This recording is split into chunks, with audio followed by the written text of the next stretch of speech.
না ঠিক আছে, দেখে বোঝা যাচ্ছে অনেকদিন ধরে তোমার স্বামী তোমার কাছে আসে না, তাই না? বসো। আমি কিন্তু আবার জোরাজোরি করবো না, বুঝছো? তুমি আমার সবকিছু আপোষে দিবা, আমার কাছ থেকে আপোষে অনেক টাকা নিয়ে যাবা, এই জায়গায় মাথা টাথা শুয়ে পড়ো। একটা কথা ছিল। আচ্ছা, কি কথা? বলো, না বললে আমি বুঝবো কেমনে, বলো। আমার স্বামী না আগে রিক্সা চালাইতো। মনে করেন এই রিক্সাটা না চালাতে চালাতে একদিন রাত্রে ডাকাইতে নিয়ে গেছে গা। এখন কি করব, সংসারে খুব অভাব। এখন আপনার অফিসে যদি একটা চাকরি দিতেন। চাকরি? চাকরিটা তো দেওয়া বড় কথা নয়, বড় কথা হচ্ছে তোমার স্বামীর শিক্ষাগত যোগ্যতা কি পর্যন্ত? ইন্টার পর্যন্ত পড়ালেখা করছি। কি বলছো তুমি? ইন্টার পাস করে সে রিক্সা চালাইতো? কি করব, কোনো কাজ পাইছিল না। ওহো, এটা তো ভারী অন্যায়। কারণ বর্তমান যুগে মানে শিক্ষার হার যে এত পরিমাণ, কিন্তু বেকার। ঠিক আছে। আচ্ছা, চিন্তা করে না, যেহেতু তুমি বলতেছো, হুম। তোমার স্বামীকে পরশুদিন আমার অফিসে পাঠাই দেবা। খুব উপকার হইলো। আচ্ছা, আমি দেখি এটা ব্যবস্থা করতে পারি কিনা। এখন যাও, হ্যাঁ? আচ্ছা ঠিক আছে, আচ্ছা, দেখি কিন্তু। ইনশাআল্লাহ। চিন্তা করছো ইন্টার পাস করে সে রিক্সা চালাইতো?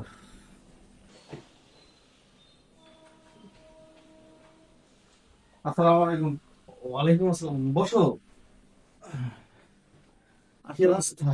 বাসায় আসলাম বলতে আজকে তো ফ্যাক্টরিতে যান নাই। এই যে কালকে চালান দিছে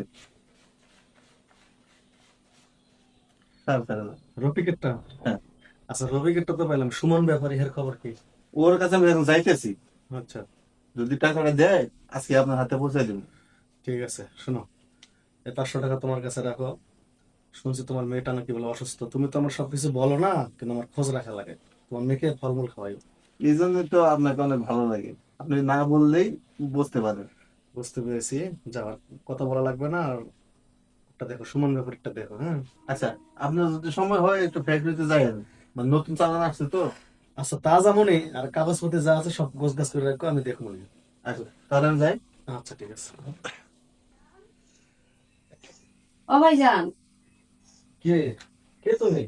আমি পাশের গ্রামের নীরবের বউ। হ্যাঁ, দাঁড়িয়েছো কেন? বসো বসো বসো। না না ভাইজান, বসবো না। আর তাছাড়া আপনার ভাই শরীর ভালো না, তাই তো আপনার কাছে আমি আসছি ভাই। আরে সবই তো বুঝলাম। তোমার স্বামী একসময় আমার খুব কাছের লোক ছিল। তুমি এই জায়গায় বসো, সবকিছু আমি শুনতেছি। আরে বসো তো, বসো। এখন বলো, তোমার স্বামীর কি হয়েছে?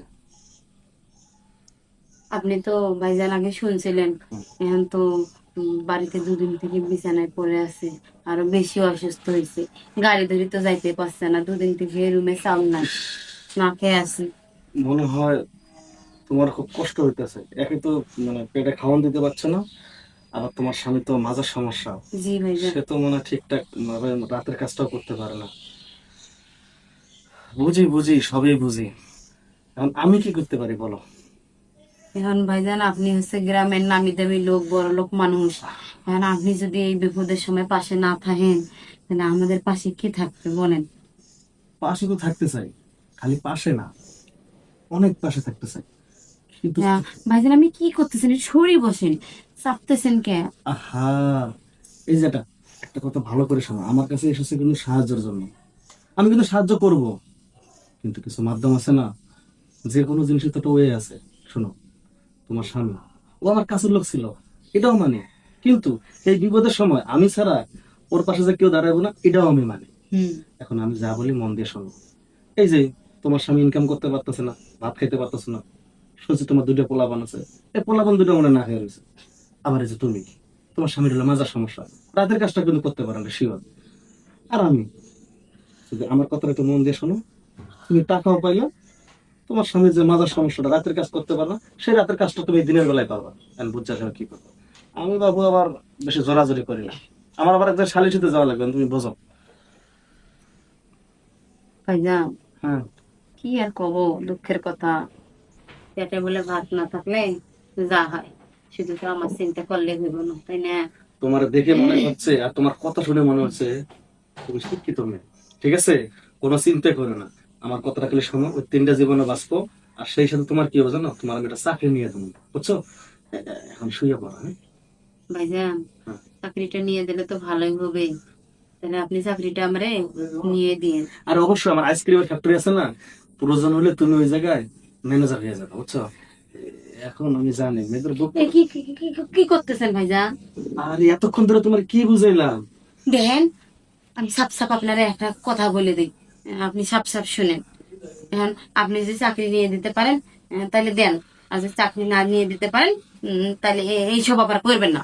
আসলে একটা কথা কি জানো, আমার কাছে না অনেক টাকা আছে, কিন্তু চোখের সামনে কেউ যদি না খাইয়া মরে, আমি তো কিছু করার নাই। কারণ যদি না চায় চাওয়ার মতো, তাহলে তো আমি দিব না।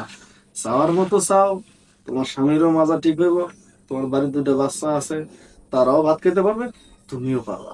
দেখেন, আপনি আমাকে টাকা দিয়ে কোনো লোক দেখাবেন না। টাকা দিয়ে কি আমাকে কিনে নিতে চাচ্ছেন? এই যে শোনো, তুমি মনে হয় ওই নায়িকা শাবানা ছবি বেশি দেখতা, বুঝছো?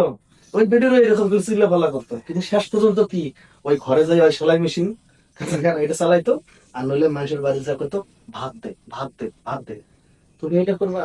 এখান থেকে তুমি যদি যাও, ওই তোমার স্বামী আর তোমার ওই যে দুটো বাচ্চা যে অনাহারে আছে, এগুলো কি করা লাগবে? হয় মানুষের বাড়ি ভিক্ষা করা লাগবে, আর নইলে মানুষের বাড়ি কাজ করা লাগবে। আর বুঝছো দেখো, আরে টাকা রে। এতগুলো টেহা না নিলে তো নয়। আর ভাই যা কইছে তা তো ঠিকই কইছে। আচ্ছা ভাইজান, এটা কথা কম কও। হোক, যা হবার হয়েছে। হ্যাঁ, আপনার বাইরে কিছু করেন না, যা করার করেন। আমি রাজি আছি, কারণ আমার জন্য তিন তিনটে প্রাণ বাঁচবে ভাই, এতক্ষণ ভাইবে দেখছি। বুঝতে পারছি, শোনো, আর তোমার আর কথা বলা লাগবে না, দরজা লাগা দে। শোনো, তোমার এই কাপড়টা একটু খোলো তো, তুমি নিজে খোলো, আর একটু দেখি। না ঠিক আছে, দেখে বোঝা যাচ্ছে অনেকদিন ধরে তোমার স্বামী তোমার কাছে আসে না, তাই না? বসো, আমি কিন্তু আবার জোরাজোরি করবো না, বুঝছো? তুমি আমার সবকিছু আপোষে দিবা, আমার কাছ থেকে আপোষে অনেক টাকা নিয়ে যাবা, এই জায়গায় মাথাটা দাও। নীরবের বউ, ওটো। ভাইজান, এখন আর কি কই? কাপড় ঠিক করে চালু করে, লোকের কথা। যে কোনো মুহূর্তে আমার ওয়াইফ আবার চলে আসবে। শোনো, তুমি এখান থেকে যে যাবা, হ্যাঁ, যদি রাস্তায় আমার ওয়াইফের সাথে দেখা হয়, ঠিক আছে, খবরদার বলবো না যে আমি তোমার সাথে কিছু করছি, বলবো যে ভাইজানের কাছে কিছু সাহায্য চাইতে গেছিলাম, ঠিক আছে? এক, হ্যাঁ, তাহলে এইটা আপাতত রাখো, ঠিক আছে?